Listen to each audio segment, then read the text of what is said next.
The following podcast is being brought to you by the Defy Life Podcast Network. And I was like, yes, hi. I was so excited. Oh, let me say hi. Let me say hi again. Okay, hi. A guy get to a point and he asks you to marry him, he really wants to marry you. Mm-hmm. He ready. Like he really feels like, you know what, she's the one. She's the one. You already getting the goods. You got to pay for it. Bring me the ring and get on one knee. Okay. Or two. You need time to observe someone and really get a sense of how well do they treat you, how well do they handle adversity. You're not the one because you don't have grit, the perseverance. You ain't really want me because you ready to give up. Because I said no, you shouldn't have asked. But since I said no, now it's your job to stay in the game and try to fight for it. Boy, on 5 Heartbeats, where you make the announcement you're going solo at the award ceremony.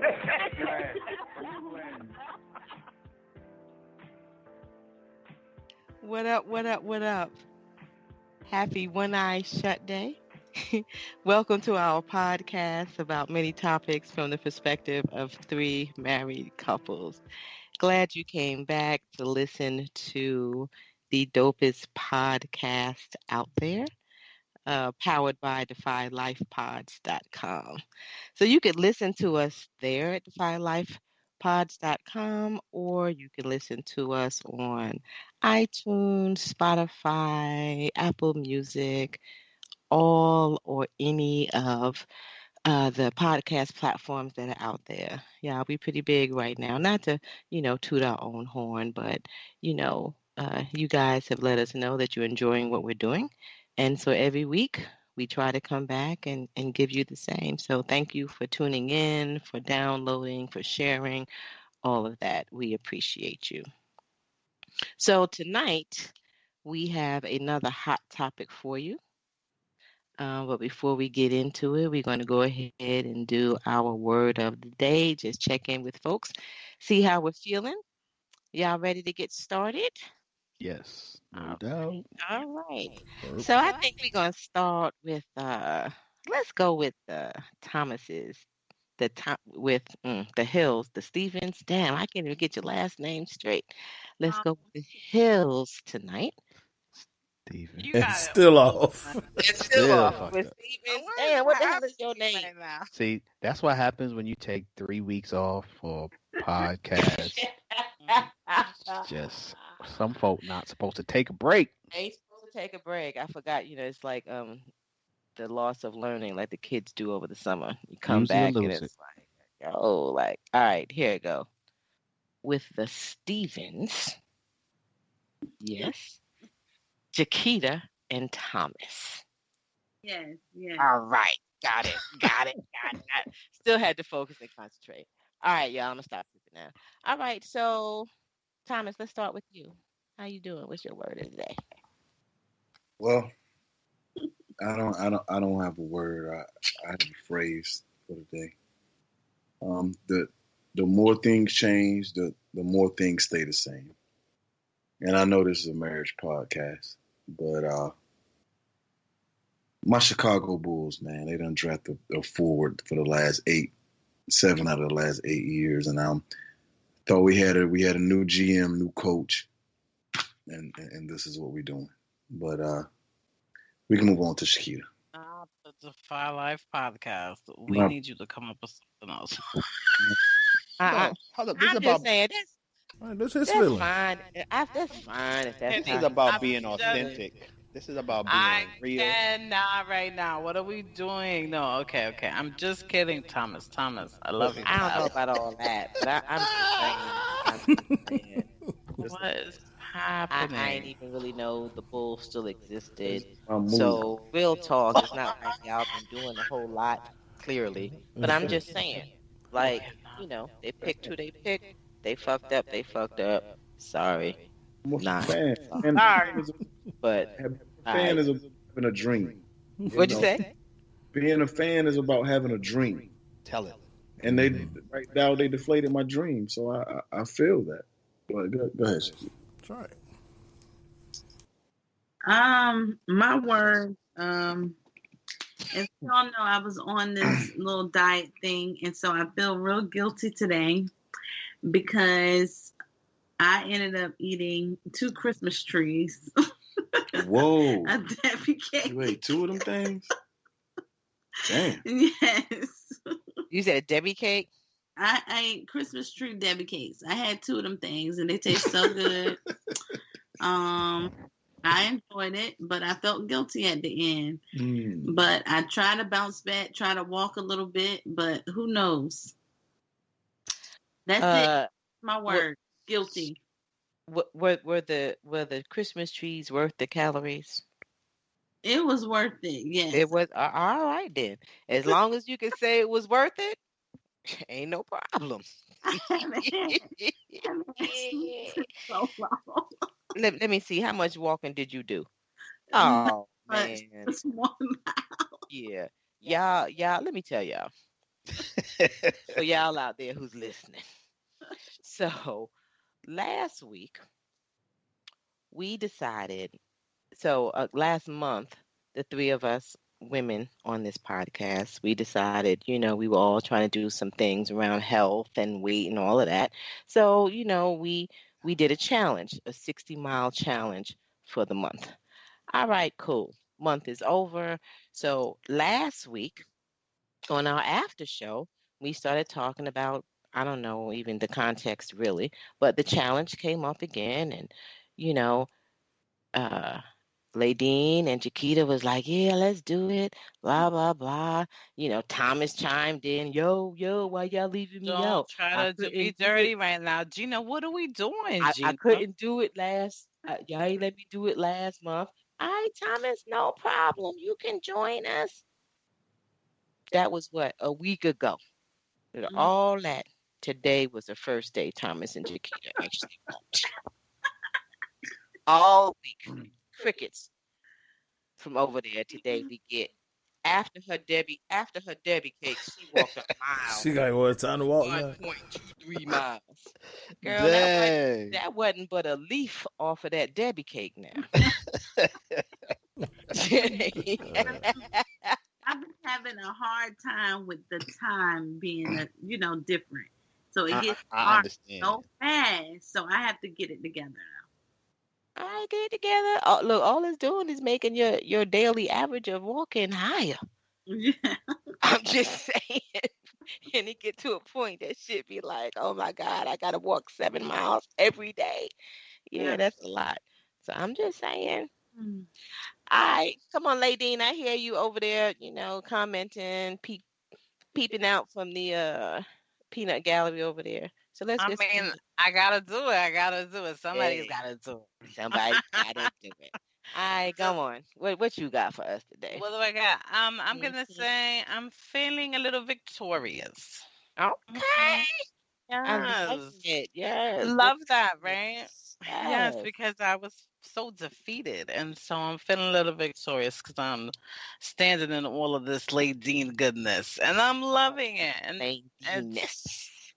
Yeah, because it could be difficult just to move through things, and when you're a powerful bitch like Ladine, you got to be mindful of all of Ladine. I'm just saying.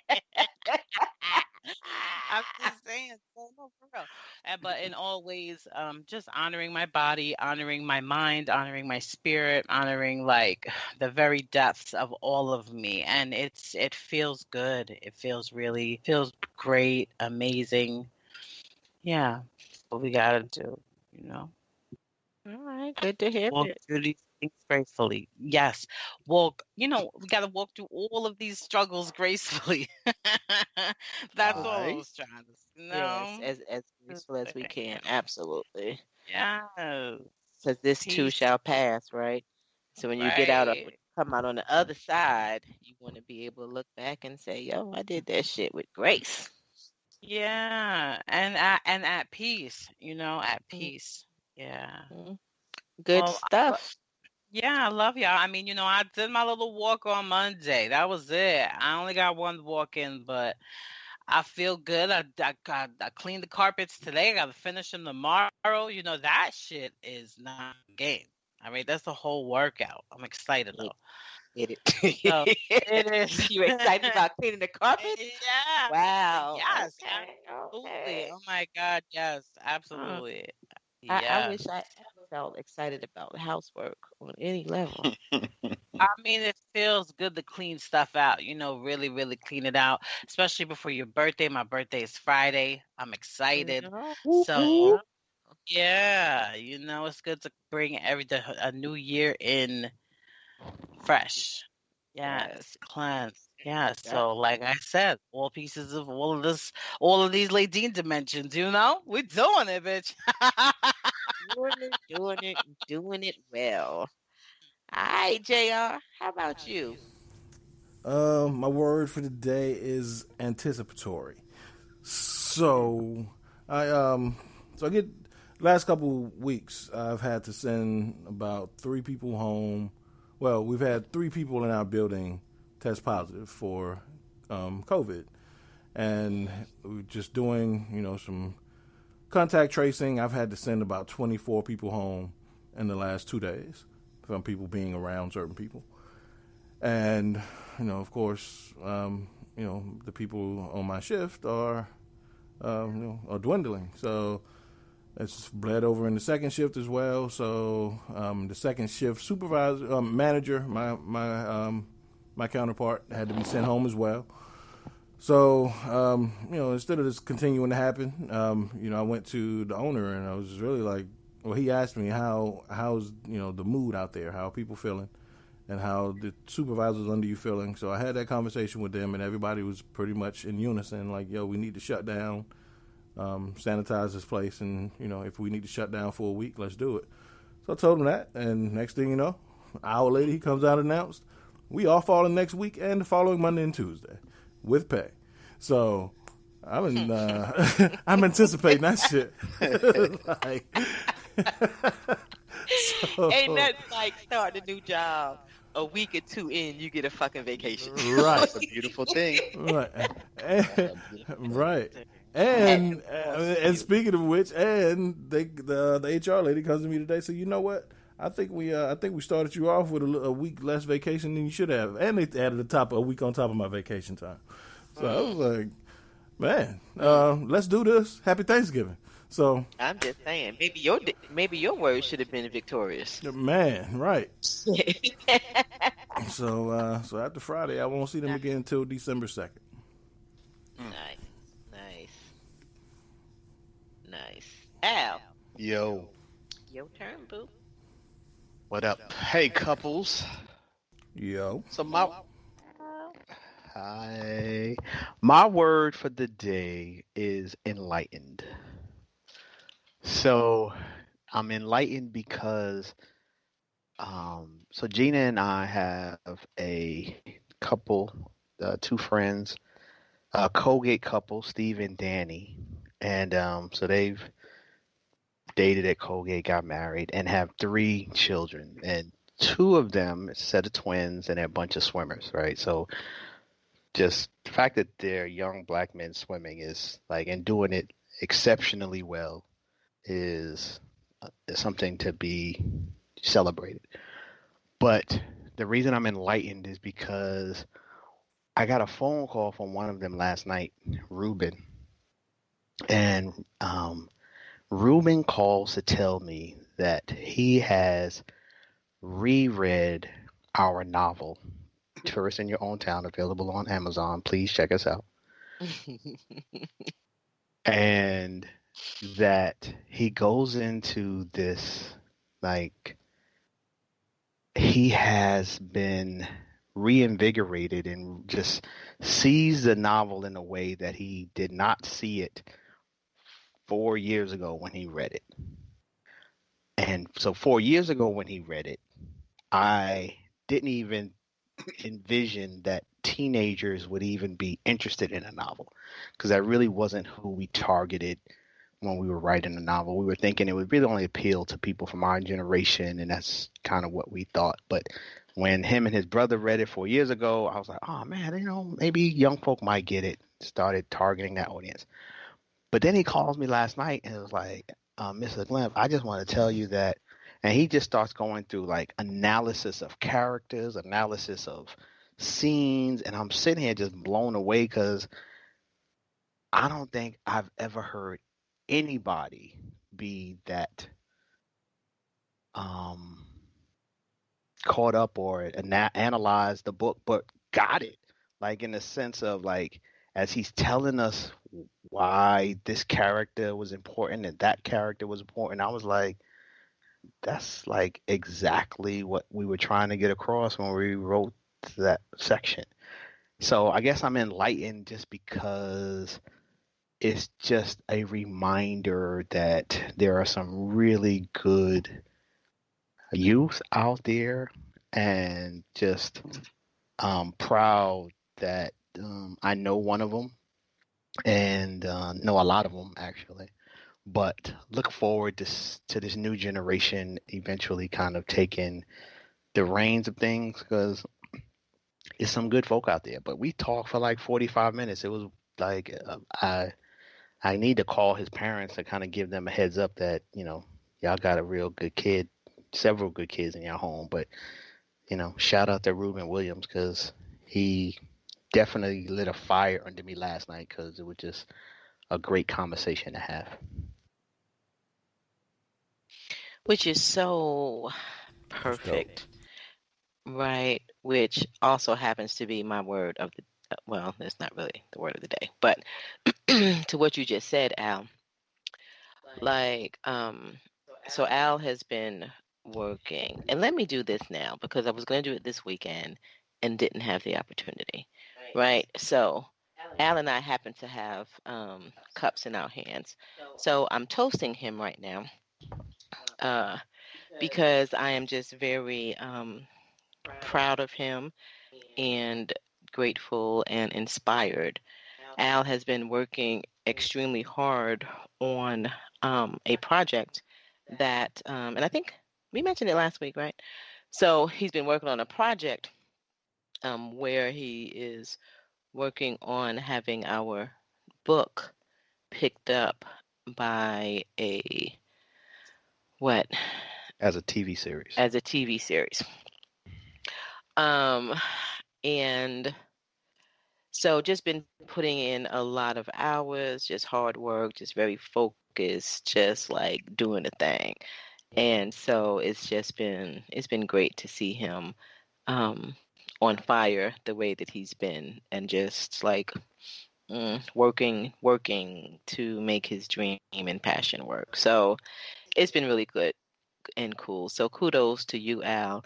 And so now to hear the story that you just told about Ruben, because this is the first I'm hearing it as well. It's just so amazing to me how the universe always opens things up and works in alignment, right, with you when you are focused and intentional and let the universe know what you want, right? And so here Ruben calls out of the blue, right? And so again, just affirmation that this thing is like it's moving forward, and there were things that you needed to hear, perspectives, analysis, like whatever, to either to help continue to fuel you, and then like really even allow it will have some influence in you moving forward on this project, right?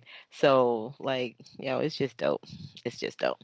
So my word, and it's not from today, right? Because I haven't been feeling well today, and I just don't want to I don't want to be today, right? So my word is coming from yesterday and the whole weekend, right? I'm changing the rules. I know I'm switching it up because that's what I want to do. But my word is perfect. So as you all know, we announced it last week. I had a birthday on Friday, and so it was perfect. My birthday, the actual day. Then Al and I went away for a quick getaway down in Hilton Head, and it was really just everything that I needed. just the relaxation. The weather was absolutely perfect for November, like hot enough that you could lay out. Um, the ocean was beautiful and perfect as it always is. Walked on the beach for a couple of sunrises. Like it was just perfect. It was just perfect. So my 50th birthday, um, even during the pandemic, and it would have looked very different if it wasn't a pandemic, but clearly it's not what I needed for my 50th birthday. So here we are. And so just perfect. Which kind of, I had all kinds of different plans, a couple of different plans for my birthday originally. And while I had one image in my head of what it was going to be, again, like, it just didn't turn out that way. And so I had, like we often have, like expectations for what these milestones, birthdays are supposed to be, expectations for what the gifts are supposed to look like, all kinds of stuff. Mostly things that we make up in our head, right? Or that we just bring with us into the situation.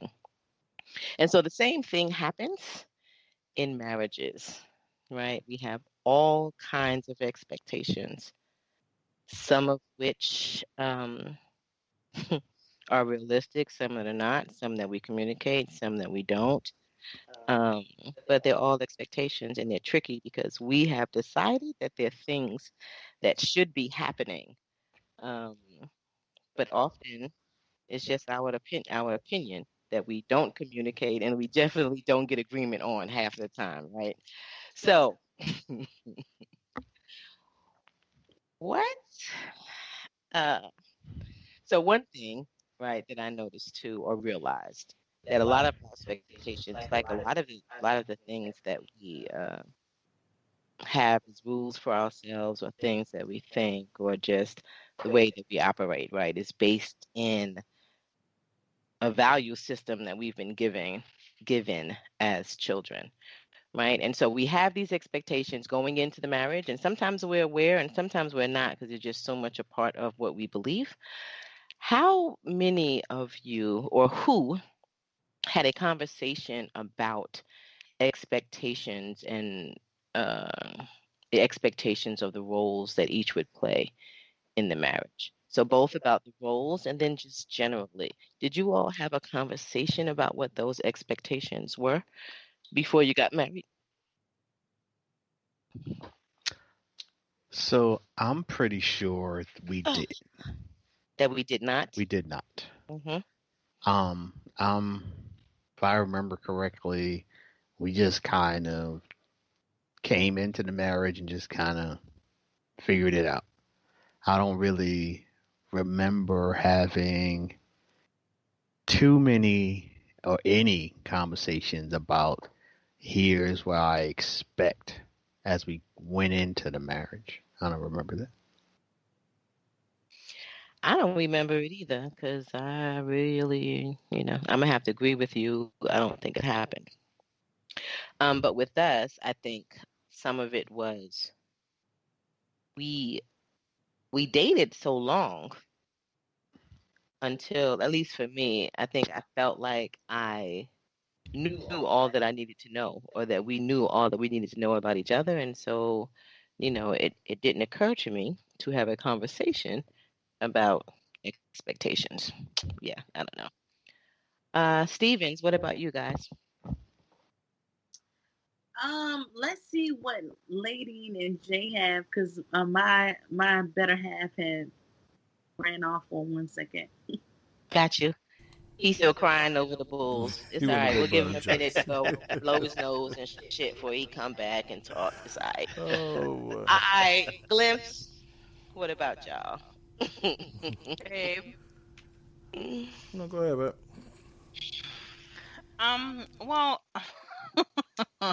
we definitely did not have this conversation prior to marriage. I know that.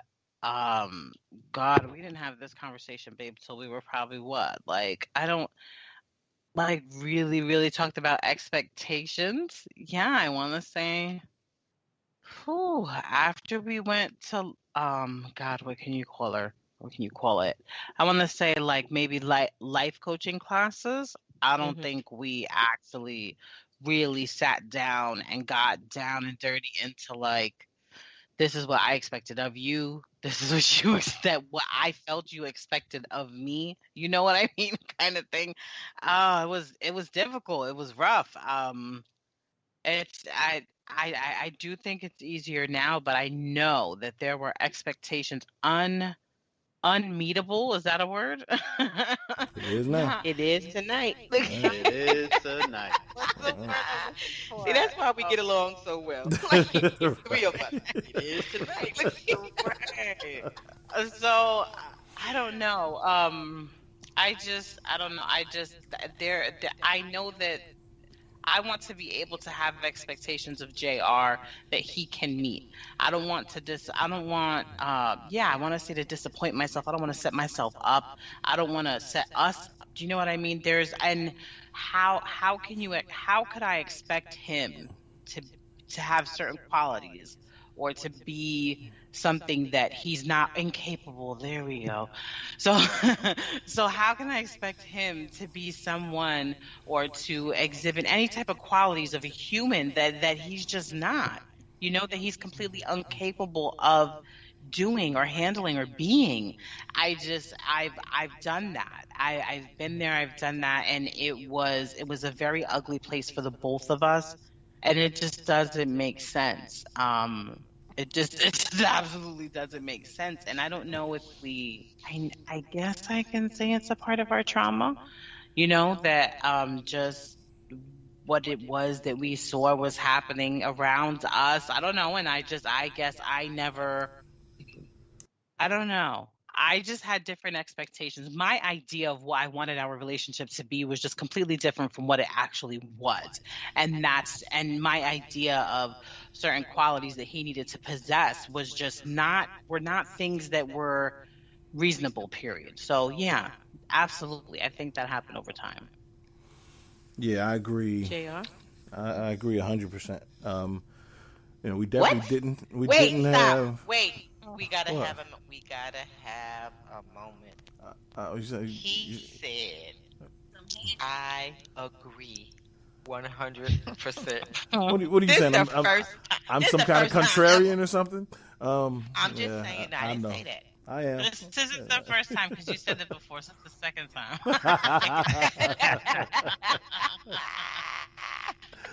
All right. Oh man, yeah, I do agree though. I mean, especially we didn't have this conversation before we got married, and like situations and circumstance kind of led to us being forced into these conversations. As I say all the time, you deal with something, or it'll deal with you later. And that's kind of how a lot of this happened. And once we saw it happening, we became intentional about it. And as Lay said, seeking, outside betterment of ourselves, like classes and things of that nature to really work on ourselves, and really set expectations for ourselves before we impart them onto the other person. So, and same with me, there were things that I was expecting of Lay that I had to realize that that's just not who she is. And I can't, I can't force change upon her. Especially if that's not the person she's willing to be or she wants to be. So, there were things that, you set those expectations, and even in those conversations, you have to adjust because your expectations are not always agreed upon. And you can set boundaries and you can set expectations as far as what you're willing to accept. But if that person is not willing to, to completely transform, you got to find a middle ground and be reasonable and be realistic. So we were kind of forced into that, and just natural maturation kind of led to that as well. So I agree.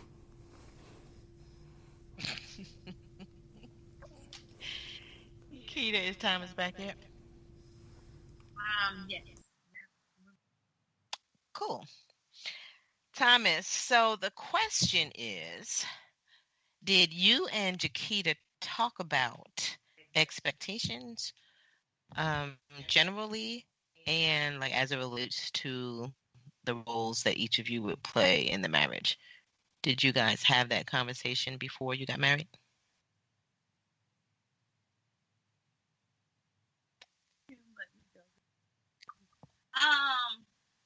No, we didn't have that conversation at all. I guess it's just like a feeling with each other, where we just have our own expectations, like Jay was saying, um, with ourselves first. And we kind of just, I don't know what, we kind of just expect whatever with each other marriage kind of thing. But we've never had that conversation. But it was like 2 years ago. I decided to play this game called 21 Questions. You remember that? And it was like a couple different questions. It was kind of like dad talk questions. And it was like we kind of talked about expectations and what we looking for within each other, and what I expect for him to do for me, and what he's looking for me to do for him. What was the name of the game? 21 Questions.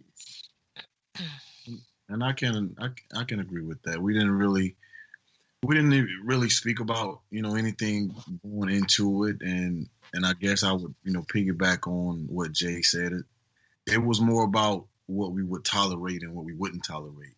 So it wasn't that those levels or gauges that we were putting upon each other. It was just what we wouldn't accept. So I guess, and over time, things have changed, and you pretty much know this is expected, and that won't happen or can't happen. So I guess a long period of time things change with that. So yeah, with growth. Yeah, I think that's how, when you're not having the conversation up front, I think that's kind of how it ultimately gets communicated, when there is an infringement of expectation, right? And then it's like, whoa, wait a minute, I didn't expect that to be happening. Right. And then it's that conversation that goes on, and where it's like, well, honestly, now that we married, I thought that you was going to be doing this. And it's like, well, I ain't that person though. Like, I don't know why you thought that. And so I think it's that negotiating of, what are you willing to accept? What are you willing to put up with? Or what are you not willing to accept or put up with? And kind of, but I think as we've got more experiences and years in our marriage, I think the focus became less of what are we willing to put up with, as much as what are we willing to grant or give, in terms of that grace side. Because I really think it's not necessarily about my expectations as much as I want Gina to flourish. I want her to be who she is. So, I think kind of Ladine was kind of hitting on this in terms of, are your expectations realistic of who that person is? And I really think when you want the best for the other person that you are choosing to spend the rest of your life with, your expectations become more considerate of who they are and who they need to be. Who they want to be, not need to be, who they want to be. Yeah, I can agree with that. And I think you have to, as the longer you're with someone, the more you're going to be accessible to their changes. We're not the same people we were when we got married, literally. So, you're more in tune with, their ebbs and flows and how they change, and again, how you can support that, and how you can not be a hindrance to their growth. Because it's easy to hold someone to who they were 5-6 years ago, and not pay attention to their growth, or even if it's a lateral move per se. It's easy when you're with someone every day to not pay attention to those subtle changes. So, When I think it's important to to pay attention to it, acknowledge it, and also assist and support in it. And that kind of, like you said, Al, kind of leads you to what you can offer versus what you can expect. So that it's not just about their growth, but it's also about your growth. Absolutely. Because there are expectations that you might have had 10 years ago that over time they change, they evolve. And it's also, that has to be taken into a factor as well. Right. So I think we all, and I think it happens a lot, right? So we all have said that none of us had the conversation prior to marriage, which is why I encourage people to do like marriage counseling prior to marriage. A lot of churches, whatever the pastor offers, I don't even know what they. I think they call it marriage counseling. They do, and we did that, boo. Yeah, but there's also, yeah, right. Right. So, right. And in a lot of our cases, or a lot of people's cases, you're getting married in the early 20s, mid 20s, even late 20s. Hell, because I tell people now, don't get married before you're 30. You just don't even, why? Just wait till you're 30 at least.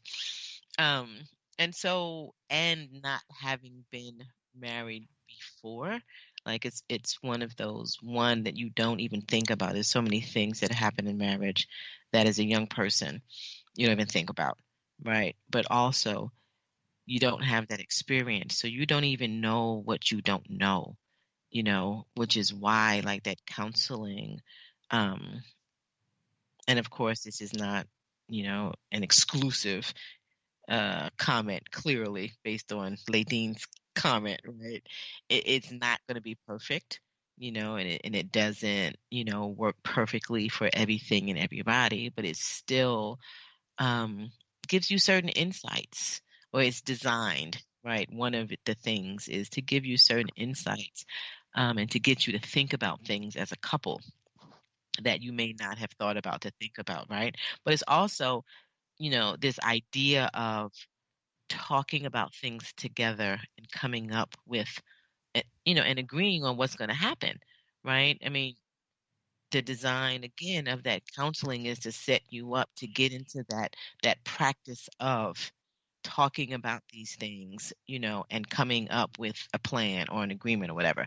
And when you don't do that, like you just don't know to do that, or you don't practice that or whatever. And so Al and I, like, real talk, we wasted a lot of years just focused on being right. Right. Just standing in whatever you believe and what you think, and not having that awareness or maturity level or consideration or whatever the adjective is, right? Because there's lots of things for considering the other person and thinking about what might be a compromise or best for the situation, not just for the individual, or just being I mean, digging our nails into, this is what I believe and what I'm standing for, and I'm not moving, right? Because somehow I'm right and you're wrong. And so the expectations are based on that, right? And so if the communication isn't there, if the willingness to consider your spouse, and not to be so strong in that oneness, right, as an individual, but, taking that team approach, things would have been a lot easier and a lot smoother. And, our expectations were what they were, right? And we knew we had them when we wanted the other person to be all these things or to do all these things. And again, just not recognizing it as an individual expectation, which meant it was an opinion, right? Not that this is what it had to be. And I think that a lot of people fall into that situation for a long time. And I think it's often the demise of marriages too, right? Because when people cannot meet your expectations or don't meet your expectations, resentment builds up. Mm-hmm. Did I hear somebody trying to interject? Yeah, that's what I was saying, that I definitely agree with that, of having the part you were saying about counseling. I hate that before we ended up getting married, we had a pastor. It was my grandmother's church, which is my home church pastor, and he was terrible. And I was like, I really wish, because you hear some couples that have like the marriage counseling is like really involved and deep. I really wish we had that before we even got married.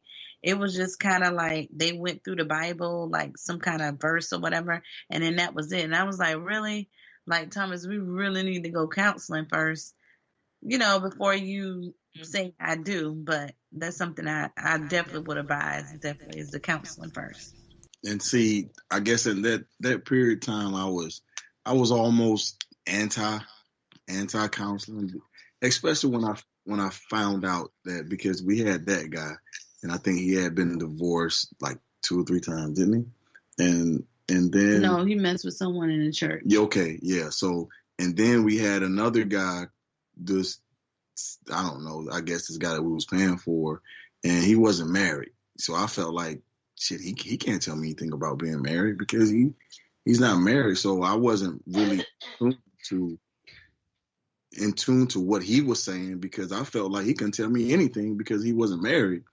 And I don't know if that was just, immaturity or what, but like I said, I was totally, anti at that point in time, because I just didn't feel like that the guy had, like I said, he had made, I guess I could have learned from him because he has made so many mistakes. So he could have definitely told me things where he learned from, but I wasn't seeing it. I was like, oh, well, shit, he been messing things up this whole time. He can't tell me shit. And then once we went to the guy that we were paying for, he was like, oh, he's not married. I was like, shit, he can't tell me shit. He don't know about sleeping with somebody under the same roof for 365 straight days. Like, he can't tell me anything about that. So I can't listen to him. But I guess I've changed now. But that's how I felt about counseling. I just want to put that out there. So, what happens now, right? So we kind of talked about what it was before we got married and kind of some of the things that we've learned since, right? So what is it like now with setting expectations? Well, do you set expectations for your spouse? Do y'all talk about it prior, or are your expectations agreed upon at that? Like, okay, so based on the lessons that you've learned, how are you different now when it comes to expectations? I would say definitely for me, and I can only speak for myself, is Ladine and I communicate so differently that, like, I've learned that when... I'm sorry. So differently from each other? Yes, yeah. Okay. Right. So we are. So we can literally have, like, you ever watch like Seinfeld, and they're having a conversation and 2 people are talking about 2 completely different things. I can't stand you, JR. And that can be us. It must be a glimpse thing. Must be.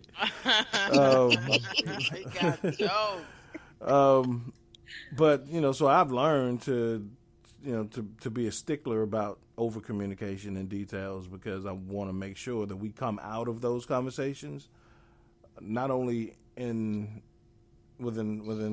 like an agreement, but an understanding that we're both talking about the same thing essentially. Because then it comes back up again, and it's, oh, I ain't know you meant that, or you ain't say that, so, and it can be anything. So it can be anything. It could be the Right. smallest thing. Mm-hmm. You just say it, you know what I mean? And that's the only thing that I could possibly recommend or like even say that Right. we've learned out of it. If it's something that gets on my nerves, even the things that you learn to live with, like you really there are different boundaries that get set, you know? Boundaries support expectations. You to respect each other's space, and I mean your mental space, your physical space, your everything. It just really allows you to get the communication out that you know what you're expecting of each other. When you set those boundaries, that shit is powerful, yo. It's beautiful. But yeah, I would say that. I mean, and I'm literally saying like the simplest thing, yo, if it gets on your nerves, if it irks you enough to have an argument or to not talk to your spouse, or you feel ugly about your spouse, like I don't want none of that shit. I want to love this man. I want to adore him. I want to spend my days enjoying waking up to him, going to bed with him. I want to travel. I want to live life with this man. I love all pieces of him and all his imperfections, everything about him, right? That's what you want these things to be. It can be that. It absolutely can, but you just have to allow it, just allow it. Really, it's the allowance inside of the journey that makes it um special. It makes it beautiful. But yeah, it's the fights, it's the ugliness, it's the cussing each other out there. But if you do just have to scream and yell, that's okay. You know what I mean? It's okay when you see how okay it is. Oh my God. It's absolutely transforming. It's transforming for the spirit. It's incredibly transforming for your relationship and your connection, and it's worth it. Yeah.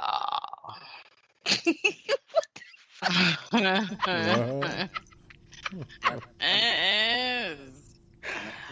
So, All can right. you? Go ahead, Al. I was just gonna ask, can you elaborate a little more on what you mean by the allowing? Like, what does that? Talk to me more about that. What does that mean? What do you mean? What does it mean? So when you just allow, okay. So when you allow yourself to be vulnerable, when you allow, right? So when you just allow yourself to be open to receiving your spouse, to be receiving whatever it is that so for me, when I'm open to being able to, when I was able to open up, right, and receive JR, as far as even a conversation, even him telling me that he loves me, or understanding in the ways that he could love me, him allowing himself to be vulnerable enough to show me how much he loves me, to even talk to me or to want to be in my presence. Like, for us to want to be in each other's presence with the hurt and with the shit that we've been through, and with all, and just, but anyway. So when you go through shit, unfortunately, the times in our trained minds overweigh the good. But think about, when you can, for me, it was really letting go of, what the hell was I gonna say?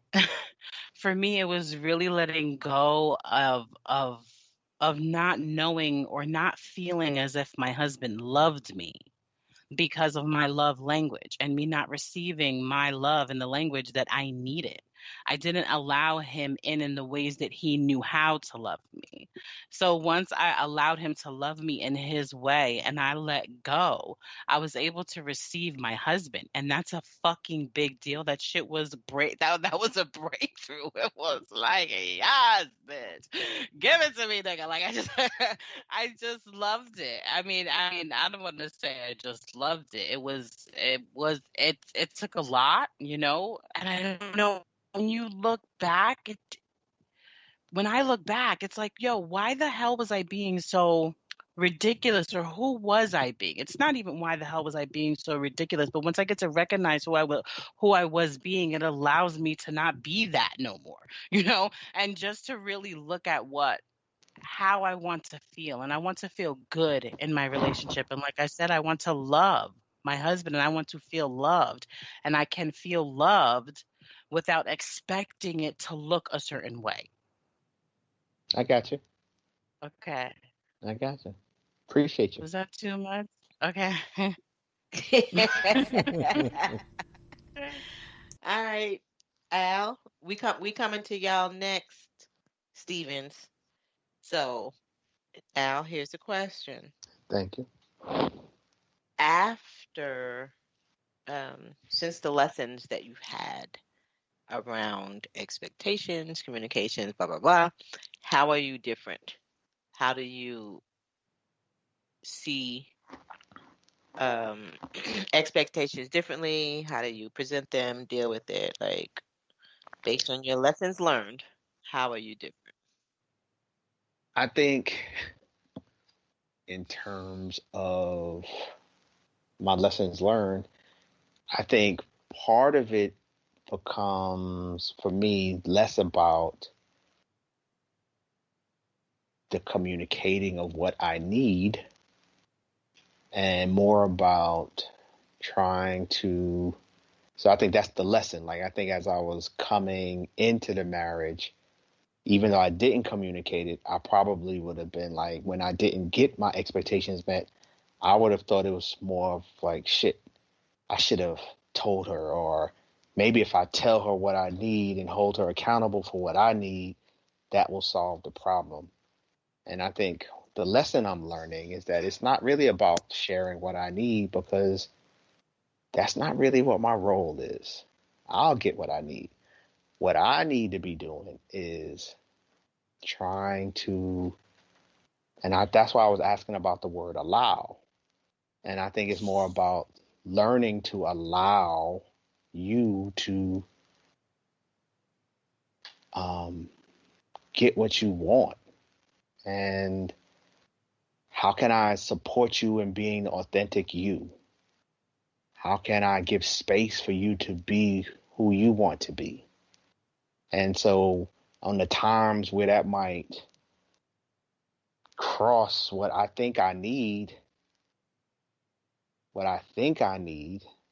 if I'm true to who I'm claiming to be, maybe I need to check my expectations and like check my emotions and really be more focused on allowing you to be who you're choosing to be. So I think that's kind of the lesson. That's the person I'm trying to be. I'm less focused on, your actions infringing on my expectations. And not to say I don't have any expectations. I mean, of course, by me choosing to be in this marriage, there's things that I'm looking for to stay here. But I'm trying to keep those expectations in a space where it allows you to continue to evolve and be who you are, because that's what I'm looking for. I want to be in a marriage that's allowing me to continue to evolve and be who I'm choosing to be. And yeah, that's kind of my lesson learned. That's why I think that allowance stuff I think that's a key word. It really puts the onus on, you as a partner, as a life partner, as a spouse, really thinking about how can you support that other person that you love to be who they want to be. And that's why I wanted you to elaborate, Lady. Not that I was challenging you. I really was getting you to reiterate it so that our listeners could hear you clearly. Oh, I love you. I understand. I love you forever. Appreciate you. But, oh my God, I had a question for you and it just slipped my mind. I was going to ask if you, okay, So do you also think, though, that allowing puts the responsibility back in each other's hands? Yes? Is that what I was trying to say? Or did I say that before? I mean, I think it rests Is in that what the you're saying? individual hands Mm-hmm. because you are choosing to allow. Like to me, that's an action. That's It's a not passive. choice. Right? That's a choice. So I think it's in Right. our hands to say, I could, but I'm not. And because I want that person to be who they're choosing to be, and I love them. I Mm-hmm. like them. I'm choosing to be here because that's who I want to be with. So why wouldn't I want that person to be who they want to be? If I didn't, I could leave. Right. But instead, I choose to be here. So if you're going to choose to be here, you might as well allow. And I think it's allowed because the other choice is to be like, yo, change. Mm. I got these expectations and you going against them. Change. Yeah. And not be who you are, the authentic self. Be somebody who I want you to be. Mm-hmm. I don't want to be in that marriage.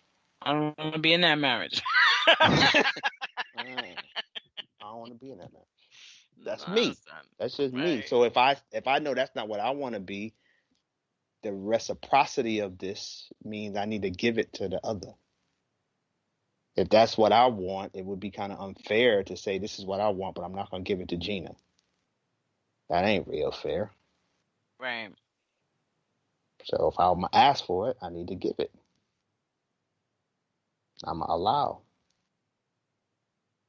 And I'm going to shut up. I'm going to allow someone else to talk. Interesting. Thomas says, what say you? She did it again. Stevens, what say you? I didn't even get it. And I thought about it because the Thomas Did it again. Gina, what is happening? What is wrong? I just can't call you fool. Like, Are you on mute? So it's a whole lot going on. Stevens. Yeah. What y'all got? I was going to do it again. What y'all got? Well, I just want to say what I've learned, over the time, because probably, man, it took so long for me to really get it, and well, not really get it, but just so long for me to change. But probably 8, 9 years, I was always that person that probably had an expectation, but didn't even like put it in the atmosphere. I just almost expected for it to be, and if it didn't occur, maybe I said something and just maybe I didn't. Maybe I just lived with it, and I mean I don't even know why, but Shakita was always that person.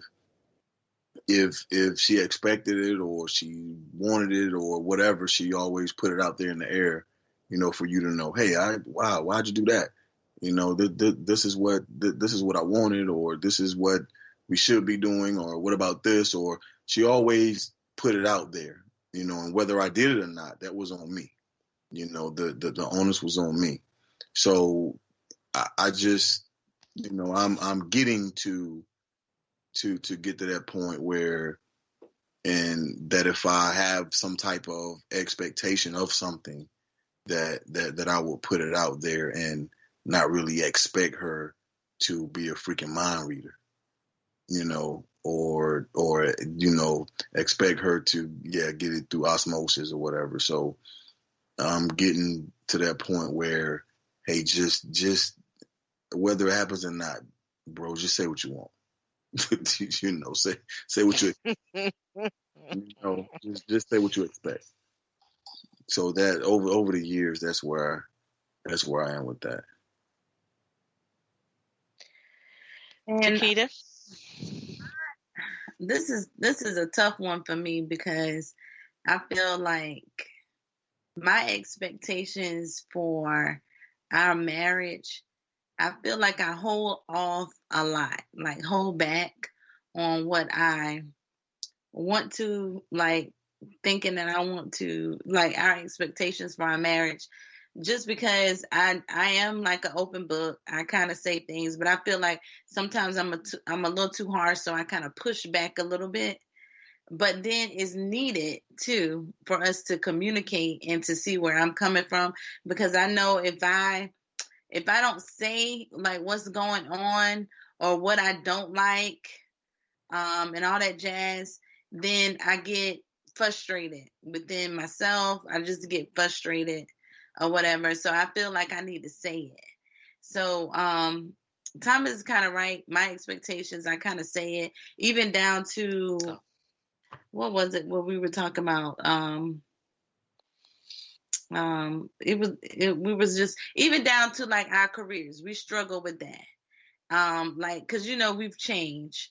So he maybe let him out, and he kind of changed and don't want to do that, but he's still in this career doing that. And I'm like, come on now, what are we doing here? Like, are we gonna do this? Are we gonna do that? Like, we need to know what's up, because I know we're not getting any younger, so we got to move a little faster. So I kind of struggle with our expectations, and I think we don't do a good job with it, but we're trying. That's why I came up with that game, like 21 questions. It was kind of like free therapy, and it's just that you may not want to ask your partner, just because you just think it's just kind of awkward, or you may hurt feelings or whatever just from your comment or how you feel. But we were just like laying it all out. Like, this is it. This is me. This is who I am.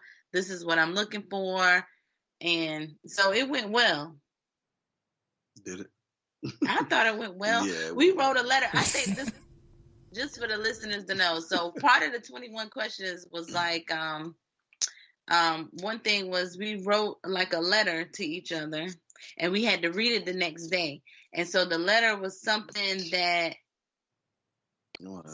we, what was it? That we loved, and the other one, wasn't it what you didn't like, or? Yeah, something that we loved about the other person, something that you've never told them, and something that you kind of dislike. And so we kind of read the letter, and it was good. It was good. Yeah, that was good. That was good.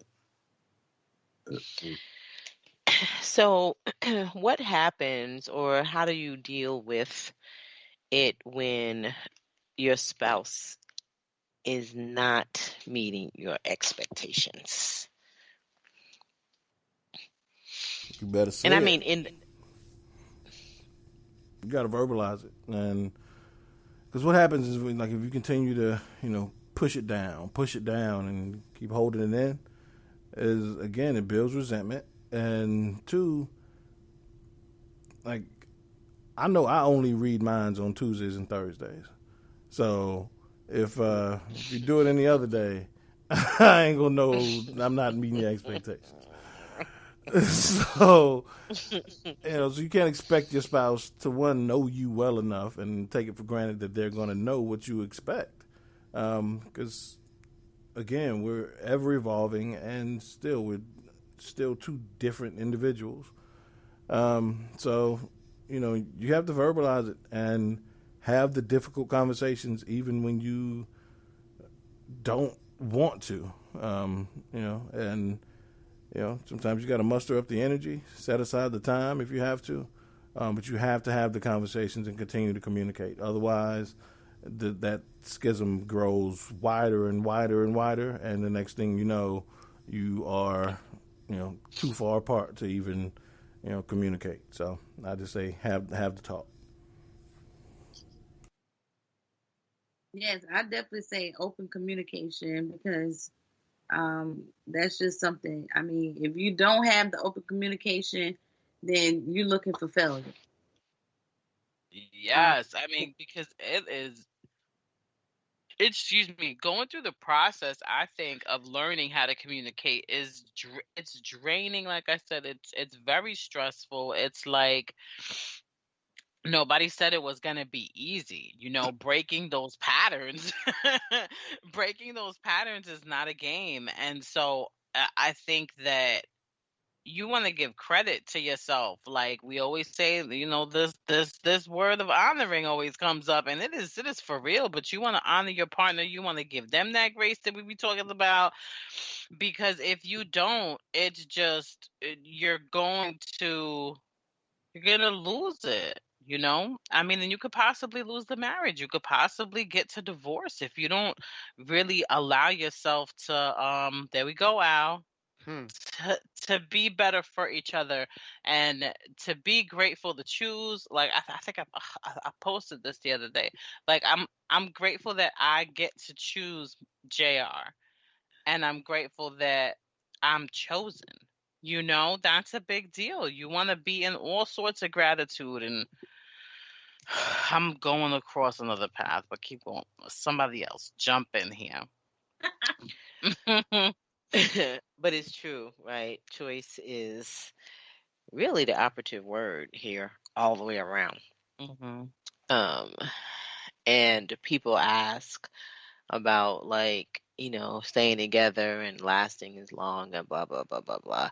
And that's one of the things, like, you have to choose the person every day.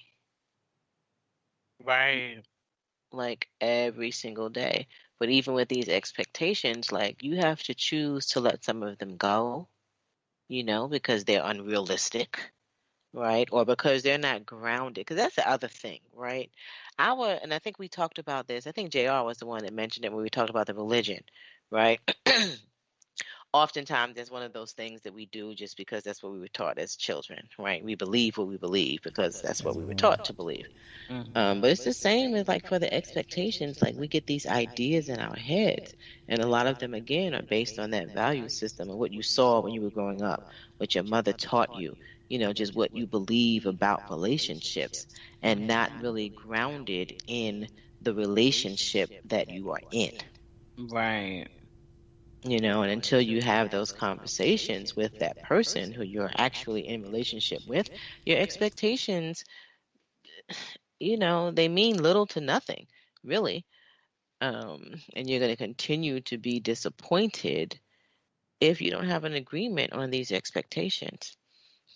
So I think, like, the question that comes to my mind is, like, so in terms of choice, are you choosing who the person is, or are you choosing who you want this person to be? And to me, that is such a lesson of longevity, because I think the longevity comes in choosing who the person is, not who you want them to be. Like, that's not, you get up every day and you like, this is a choice, and I'm choosing to be with this person I want them to be. You are going to be disappointed, because ain't nobody trying to live up to your expectations. That's not what life's about. I mean, yeah, we do it, but everything is telling you not to do it. Everything tells you want to be happy, stop living what other people want you to be. So at some point, that lesson is going to click in, and that person's going to look at you and say, I'm tired of trying to be who you want me to be. And you know what? If you ain't going to change and look at who I am and accept me for me, I'm checking out. That's not what I want to do. That's not the path to happiness. Right.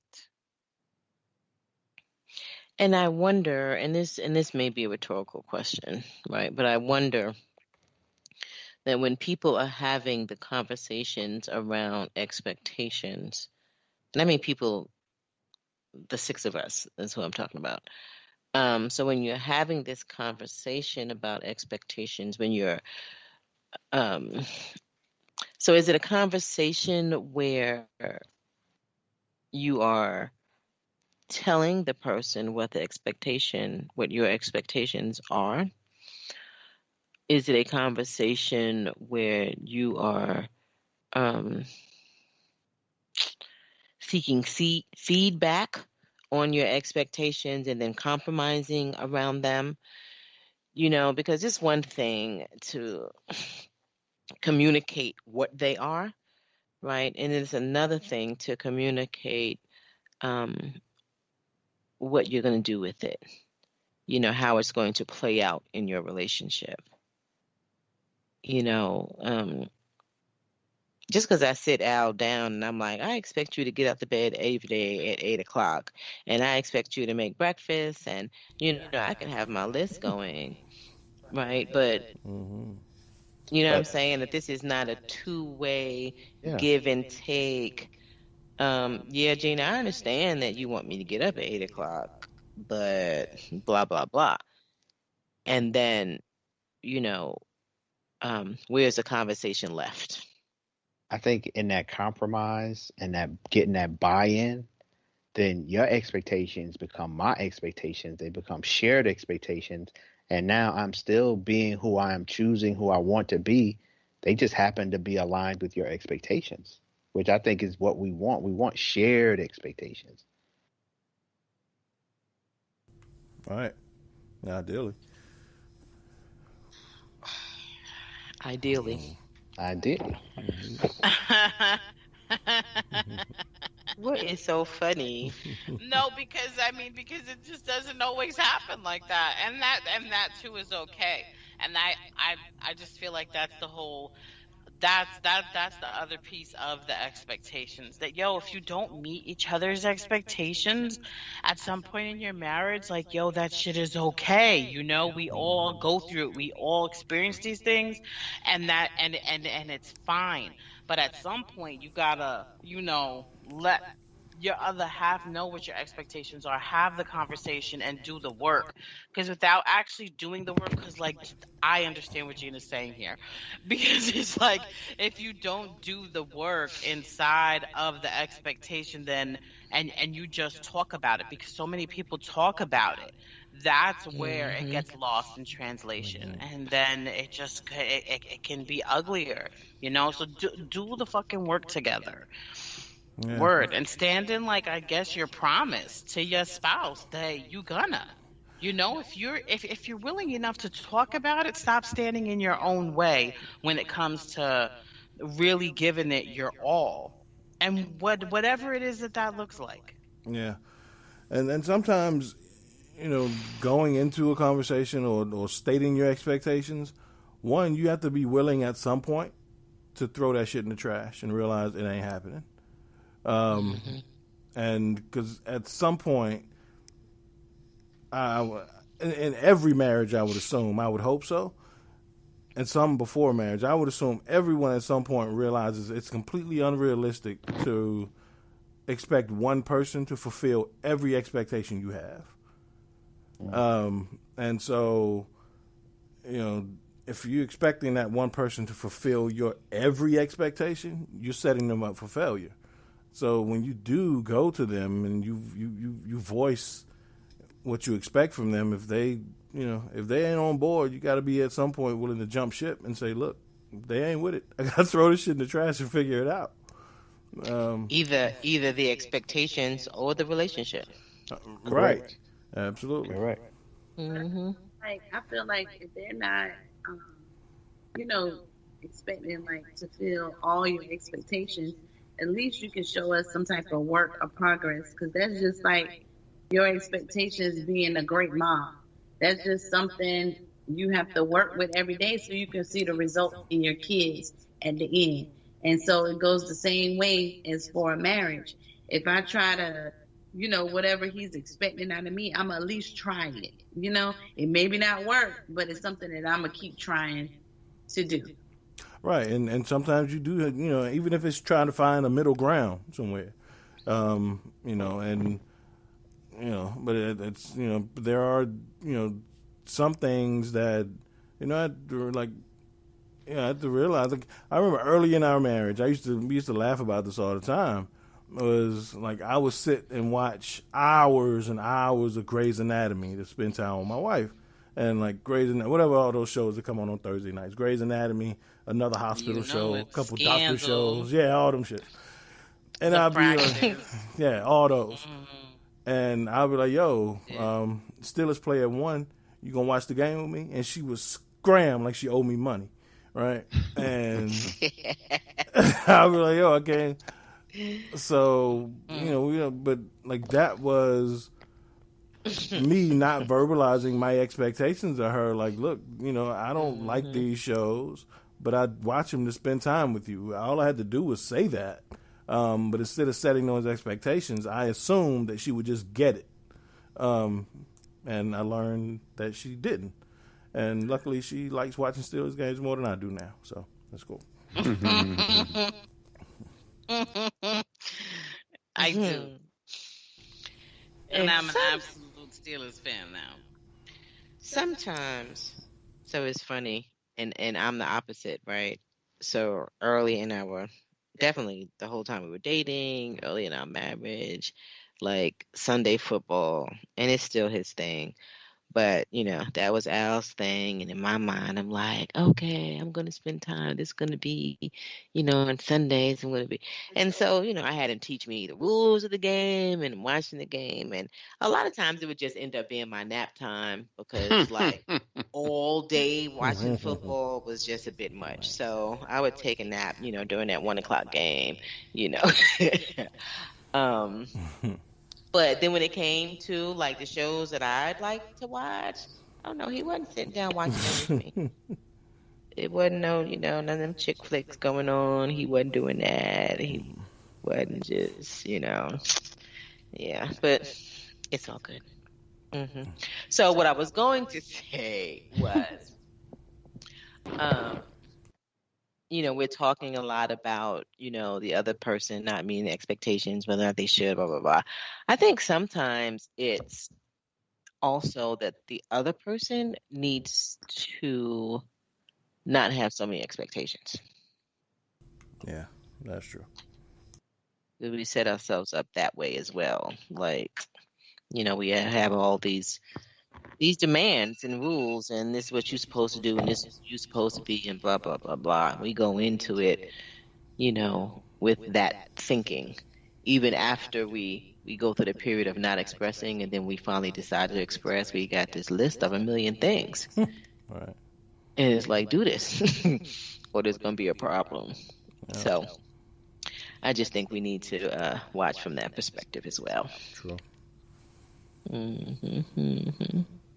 All right, y'all. So it looks like we may have come to the end of another great podcast. And so, as usual, enjoyed spending time with you. Hopefully, someone out there has benefited from, some of the words and stories that we shared tonight, and even some of the shenanigans. It's all good. So, the lesson of the night is, if they can't meet your expectations, find someone who will. Good night, y'all. We'll see you next week. Same time, same channel. Night, good night. Peace. Peace, y'all.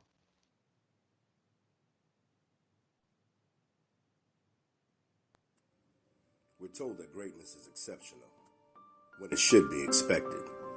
You choose every day to live your life intentionally, without apology for how bright your light may shine. So go be great. Go be brilliant.